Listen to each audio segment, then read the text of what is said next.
તો હેલો વિદ્યાર્થી મિત્રો, હું છું પાર્થ મારડિયા અને સ્વાગત છે તમારું મારી આ ચેનલ લર્ન બાય પાર્થમાં. તો આજે આપણે એક નવા ટોપિક ઉપર આપણે આજે વિડીયો બનાવવા જઈ રહ્યા છીએ. છે દીકરીઓ માટે નમો લક્ષ્મી યોજના. ધોરણ 9 થી ધોરણ 12 માં અભ્યાસ કરતી વિદ્યાર્થીનીઓ માટે સરકાર દ્વારા 50,000ની સહાય આપવામાં આવશે. તો કે ભાઈ એમાં કઈ કઈ રીતના અને કોણ લાભ લઈ શકે એ આપણે આ વિડીયોમાં આખું જોવાનું છે. તમારે પહેલેથી છેલ્લે સુધીની તમામ માહિતી તમને આ વિડીયોમાંથી મળશે. જો આમાં લખેલું છે યોજનાના નિયમો અને શરતો હશે, કોને મળશે યોજનાનો લાભ, કયા કયા ડોક્યુમેન્ટની પડશે જરૂર, અને 2024 થી અત્યારે હાલ ઓનલાઈન ફોર્મ ભરવાના શરૂ થઈ ગયા છે. બરાબર, તો ચાલો પહેલેથી છેલ્લે સુધી તમે વિડીયો જોઈ લેજો એટલે તમને કોઈ પણ જાતનો વાંધો નહીં આવે અને તમને A to Z માહિતી બધી મસ્ત રીતે ખબર પડી જશે. ચાલો, તો સૌથી પહેલા આપણે જો માધ્યમિક અને ઉચ્ચતર માધ્યમિકમાં અભ્યાસ કરતી વિદ્યાર્થીનીઓ માટે નમો લક્ષ્મી યોજના કે જે ગુજરાત સરકાર દ્વારા અને શિક્ષણ વિભાગ દ્વારા બહાર પાડવામાં આવેલી છે નોટિસ.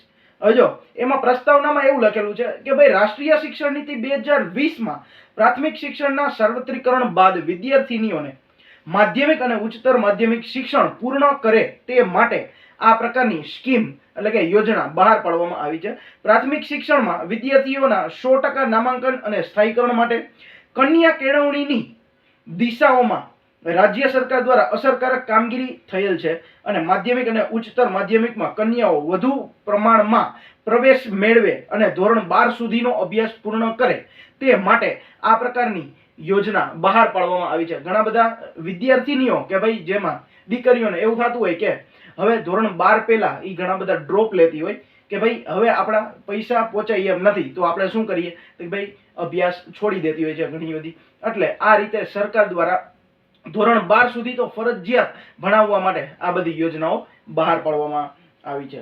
પછી જો એમાં આપણે જોઈએ તો આપણે યોજનાનું નામ તો બધાને ખબર છે. કઈ યોજના? તો કે ભાઈ નમો લક્ષ્મી યોજના. જો અહીંયા લખેલું છે.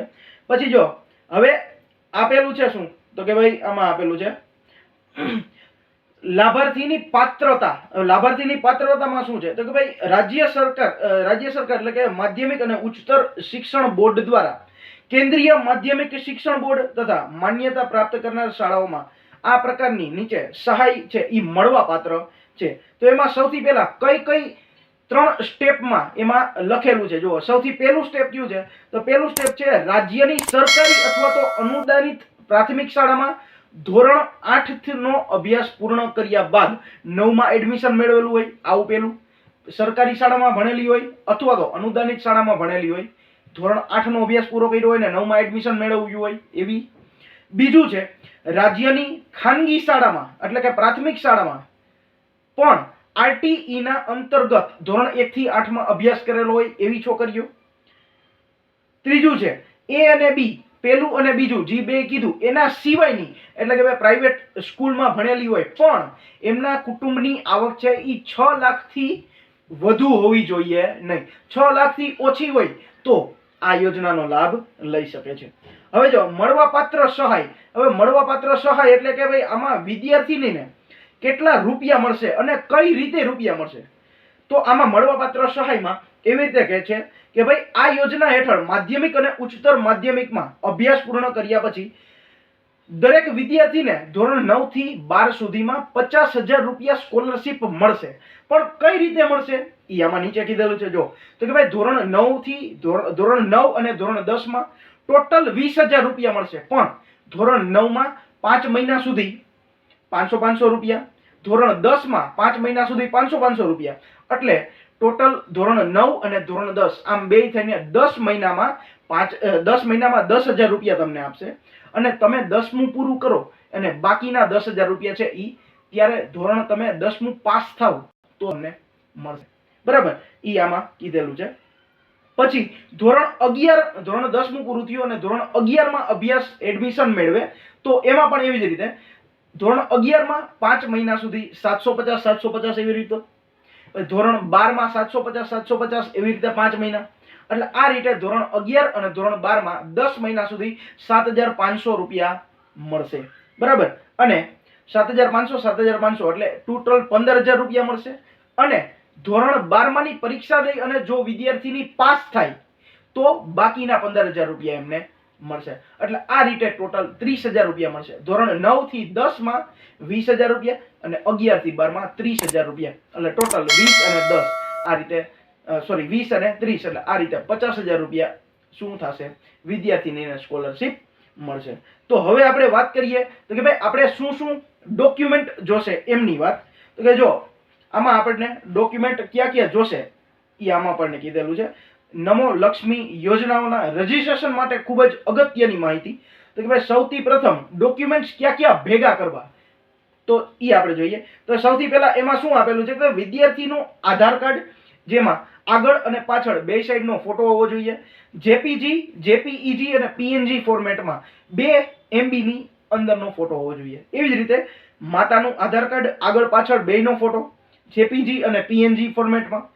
પછી જે વિદ્યાર્થીનો જન્મ તારીખનો દાખલો અને લિવિંગ સર્ટિફિકેટ જો હોય તો જેમાં માતાનું નામ ફરજિયાત હોવું જોઈએ. પછી સ્કોલરશિપ ફક્ત માતાના એકાઉન્ટમાં જ જમા થશે. શું કીધું છે? સ્કોલરશિપ ફક્ત માતાના એકાઉન્ટમાં જ જમા થશે, બીજા એકના એકાઉન્ટમાં જમા થશે નહીં. પણ જો માતા હયાત ન હોય તો જે તે વિદ્યાર્થીનીના એકાઉન્ટમાં પૈસા જમા થશે. પછી જો એમાં આપેલું છે બીજું કે ભાઈ સરકારી એસએમસી કે ગ્રાન્ટેડ શાળામાં ધોરણ 8 કે સેલ્ફ ફાઇનાન્સ શાળામાં આરટીઈ હેઠળ 1 થી 8 ધોરણમાં અભ્યાસ કર્યો હોય તો એમાં દાખલાની જરૂર પડશે નહીં. આવકના દાખલાની જરૂર નહીં પડે. જો આરટીઈ હેઠળ અથવા તો સરકારી શાળામાં એમને ધોરણ 8મું પૂરું કરી અને ધોરણ 9માં આવી હોય તો એને આવક દાખલો દેખાડવો પડે નહીં, એવું લખેલું છે. પછી સેલ્ફ ફાઇનાન્સ સ્કૂલ વાળા કે ધોરણ 8મું પૂરું કર્યું છે અને ધોરણ 9માં એડમિશન લીધું છે તો એમને આવકનો દાખલો છે એને કુટુંબની આવક છે એ 6 લાખથી વધુ હોવી જોઈએ નહીં. અને એમાં શું લખેલું છે આવકનો દાખલો 1/4/2022 પછીનો જ ફરજિયાત હોવો જોઈએ. અને હવે આમાં ફોર્મ ભરતી વખતે ફરજિયાત વાલીનો જ મોબાઈલ નંબર નાખવાનો છે, શિક્ષકનો મોબાઈલ નંબર નાખવાનો નથી.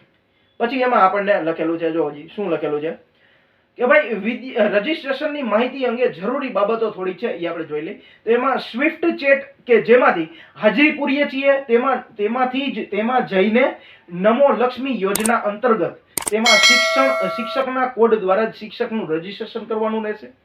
ત્યારબાદ વર્ગ પસંદ કરવો એટલે કે દાખલા તરીકે ધોરણ 9 ની ગર્લ્સ હોય તો ધોરણ 9A સિલેક્ટ કરવાનું અથવા તો ધોરણ 9B સિલેક્ટ કરવાનું એ રીતે. પછી વર્ગ પસંદ કર્યા પછી શાળાના જે તે વિદ્યાર્થીનું લિસ્ટ આપણે આવશે એમાંથી કોઈ પણ એક વિદ્યાર્થીનું છે એ શું કરવાનું છે નામ સિલેક્ટ કરવાનું છે એટલે આખું વિદ્યાર્થીનું ફોર્મ ખુલી જશે. અને આ ફોર્મમાં તમામ વિગતો ભરવી અને એપ્રુવલ આપવાનું રહેશે. અને જેની પાસે ડોક્યુમેન્ટ ન હોય તો તેમને ડોક્યુમેન્ટ પેન્ડિંગ રાખી અને શું કરવાનું છે સબમિશન કરવાનું રહેશે. તેમની વિગત આપણે પાછળથી ભરી શકાશે. અને હજી થોડીક માહિતી છે એ આપણે જોઈ લઈએ. તો ભાઈ રજીસ્ટ્રેશન કરતી વખતે ફરજિયાત માતા અથવા તો પિતાના જ નંબર નાખવાના રહેશે. મેં આપણે આગળ વાત કરી એમ. પછી ટીચરનો પોર્ટલ પર કોડ નાખવાનો રહેશે. વિદ્યાર્થીનો યુઆઈડી નંબર જોઈશે એ પણ નાખવાનો રહેશે. શાળાનો UDISE નંબર નાખવાનો રહેશે. મેઇનમાં મેઇન મહત્વની વાત કઈ તો કે ભાઈ જે વિદ્યાર્થીની આ સેવાનો એટલે કે આ યોજનાનો લાભ લેવા માંગતી નથી એવી વિદ્યાર્થીનીઓ માટે પ્રમાણપત્ર ડાઉનલોડ કરવાનું અને તેમાં વાલીની અને આચાર્યની સાઇન કરી અને પછી અપલોડ કરવાનું રહેશે. જો આમાં એક વસ્તુ કે ભાઈ પોસ્ટનું બચત ખાતું માન્ય રહેશે નહીં. પોસ્ટનું બચત ખાતું હોય તો એ માન્ય નહીં રહે. એમાં કીધું છે શું ધોરણ 8માં સરકારી શાળામાં ભણ્યા હોય અને આવકના દાખલાની જરૂર નથી એ આપણે આગળ જોયું એ પ્રમાણે જ. પછી આવકનું પ્રમાણપત્ર છે એ માતા અથવા તો પિતાનું બેમાંથી ગમે એકનું હોય તો ચાલશે. આવકનું પ્રમાણપત્ર 3 વર્ષ માટે માન્ય રહેશે. આપણે જેમ આગળ વાત થઈ 1/4/2022 થી પછીનું જ ફરજિયાત હોવું જોઈએ. હવે જો આ એક વસ્તુ યાદ રાખવાની બેંક એકાઉન્ટ છે માતાનું એ આધાર કાર્ડ સાથે ફરજિયાત લિંક હોવું જોઈએ. એ આપણે બેંકમાં તપાસ કરાવી લેવાનું. અને મેઇન મહત્વની એ વાત કે ભાઈ રિપીટર વિદ્યાર્થીનીએ પણ આ યોજનાનો લાભ મળશે. તો આ આખી હતી કઈ તો કે ભાઈ આખી હતી કઈ તો કે ભાઈ નમો લક્ષ્મી યોજના. તો આઈ હોપ કે તમને બધી ડિટેલ ટુ ડિટેલ વસ્તુ આમાં તમને જાણવા મળી હશે. તો તો જો વિડીયો ગમ્યો હોય તો વિડીયોને લાઈક કરજો, ચેનલને સબસ્ક્રાઇબ કરજો અને તમારા આવા મિત્રો કે ભાઈ જેને આવા વિદ્યાર્થીનીઓ કે ભાઈ જેને પણ સ્કોલરશિપ મેળવવાની હોય અને 9 થી 12 માં અભ્યાસ કરતી હોય તો વિડીયો જલ્દીથી જલ્દી એને શેર કરી દો, એટલે તમને ઉપયોગમાં આવ્યું એવી રીતે એને પણ ઉપયોગમાં આવે. તો મળીએ આપણે નેક્સ્ટ લેક્ચરમાં આવા જ કંઈક નવા ટોપિક સાથે. ત્યાં સુધી થેન્ક યુ.